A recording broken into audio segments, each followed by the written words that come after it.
Hey, guys. Thanks for stopping by. A short review that we're going to do tonight. Apologize for the folks that came by to see the Highland Park 12/21. There was been a little snafu with the salsa, so we are in a waiting holding pattern for that. Promise it'll be up soon at some point, though. In the meantime, I thought, well, what do I have that might be interesting to the masses to an extent? And one I've had for a while that I haven't done a review that I can remember was the Ardbeg Blasda. This is an Isla whiskey. It's a little different though. But this is not a truly typical peated Ardbeg. Ardbegs usually come in around 55 parts per million ppm for the phenol level. This one's only like about, remember seeing like around 8. And to me, even that is on the higher end. I would call this more of like a 2 or 3, because I think the Bunnahabhain 12 is really at the same kind of level, like around 2 or 3. Very, very minimally peated at all. Surprised they even bother, but we'll see what we get. This is supposedly a Sherry's Hogshead cask, and then the this is also 40%, unfortunately, but we're looking at no coloring or chill filtering, at least on this guy. 40% kind of scares me, I'll be honest with you. Yeah, even for an Ardbeg. There's a good story about how I came across this. I've told, so definitely check out other videos about Ardbegs to get more of a story on how I came about this. But let's go for a nose. It's pretty faint. Not surprising for 40% though. You definitely get some red fruit up front. Strawberry is like the first note. Kind of strange for an Ardbeg. Also get a lot of vegetal things going on. A little sweetness, like more of the malt barley comes into play. A little bit of floral in there too. Very bright, very bright, and the color, it's almost. I mean, it's got a tinge of yellow in there, but we're not talking about much. Let me get my white balance out here so you can really. I mean, we're talking pretty light, but it's probably young. Not a lot of alcohol on the nose, at least, but it's a little bit of like anise in there too. The back of that nose. Let's see if we get for a taste. You can take definitely a big swig because it is so low, but wow, okay. You actually do get a little peat, surprisingly, even being so low. Mmm. Bit spicy. It's got a lot of black pepper. Bit of sweetness. I mean, there's a little dark chocolate in there. Mouth coat is iffy. I'm torn between thin to medium. I might give it a man. It's weird to give an Ardbeg a thin mouth coat. I'm gonna say thin to medium. It's lingering towards the thin arena, but it does have some legs to it.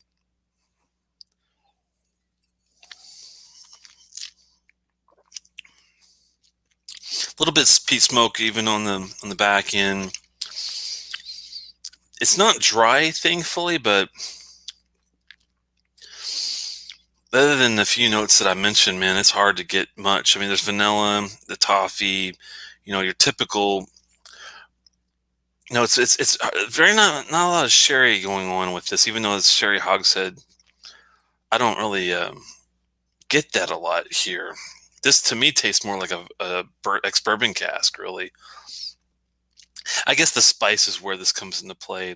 There's on the back at the very, very end, there's this like red licorice note. And I'm not a big fan of red licorice, but it's okay. I know where they were going with this, and this was available in 2008 to like 2010. There was approximately, I believe, 18,000 bottles on release. The entry price to this was £45. Now, back in the day, I could see this being it makes sense. Trying to find that entry level to a peat in Isla that people would enjoy, kind of like what Lafroig was trying to do with Select, but I think they kind of failed a little bit on that. The quarter cask to me is a more good entry level to Lafroig. Maybe even something like the QA cask, something more sweet, vanilla, more balanced. The Select is just weak. This is also kind of weak, but I think the flavor is there. To me, if you've had the Wee Beastie recently, it's kind of got that. This is like the backbone to that, but the Wee Beastie is much better because it has a lot more peat. It's more a little bit in your face. The sherry characteristics come out more on the cask. I'm not sure if this has any connection to the Wee Beastie, but if this was like the predecessor to where they were going to get there, I wouldn't be surprised because the base juice is good. It's just, nothing that I would think about getting from Ardbeg usually at all. Is it worth the aftermarket secondary prices? No, they're going from $200 to $300, $500 even for this bottle now. I would definitely not go there. Was it worth the $45 to $50 when initial release? Then I would agree with that. I think it's worth, something like that. But, to find it unopened now for that kind of price is going to be really surprising. So I think I would pass on this one if you don't have it for a really good price or have it already. If you're a collector, I would not open it unless you really are interested in what it tastes like. I think it's a reasonable taste. I'm going to give it, I think what would be fair would be like a 2.75 to 3. I'm leaning towards a 3 because it's a good solid whiskey, and I wish I had a lot of this to give people that were big fans of like Dalwhinnie, Deanston, some of the lighter whiskeys like Deanston's not that light, but Dalwhinnie's definitely a good example. Kind of like the Glenmorangie 10-year. That's what I would compare maybe something like this to on a potency level. This is more complex than the Glenmorangie 10, even though it's a younger whiskey. This is younger, I would definitely say, but it's got a lot more going on in the back to me. I do prefer this taste-wise to the Glenmorangie 10 as well. So that has a lot to say. And that's why I'm going to stick to a basic 3, a solid average whiskey that I think would be a great intro. It's just a shame that they don't have more of this and less of the maybe the Ano.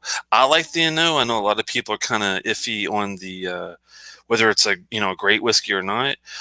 If they had this, bumped up the ABV to like 46, 45 at a minimum, and had a couple years, like a 5-year deal like the Beastie. This is probably more like a 3 or 4-year-old. I'm assuming. Not a bite though on the peat. It's very little peat in there at all. It's really tough, but I would only get it if it was a great introduction, basic price like the 45 to $50 American, and if not that, then if a friend had one open and offered me a dram, then I would definitely take them up for it. But other than that, I'd probably would do it as a skip. I've had much better offerings from Ardbeg, like the Kildalton, the Ardbeg, the Dark Cove, the Kelpie, the Grooves, the Drum, the Black, the Perpetuum even is, I think this is missing the peat of the Perpetuum, but I think the make is about the same as far as the Era Verdes was good. I mean, there's a lot better options to get from Ardbeg, but I'm glad I tried it. It's very different. It's got this buttered popcorn coat of butter that comes along with it. You don't get really anywhere else, especially in Ardbeg. But that's the only thing that I find kind of intriguing at the end of the show on this one. Well, stay tuned. I'm going to be sitting down with Malt Muser to take a more in-depth look at this one, as well as the Salisa Bay 1.2 Sweet Smoke. I think we're going to take a look at and see what we think. So launch of off for now. I'm going to start a new live feed here in a second with Malt Muser.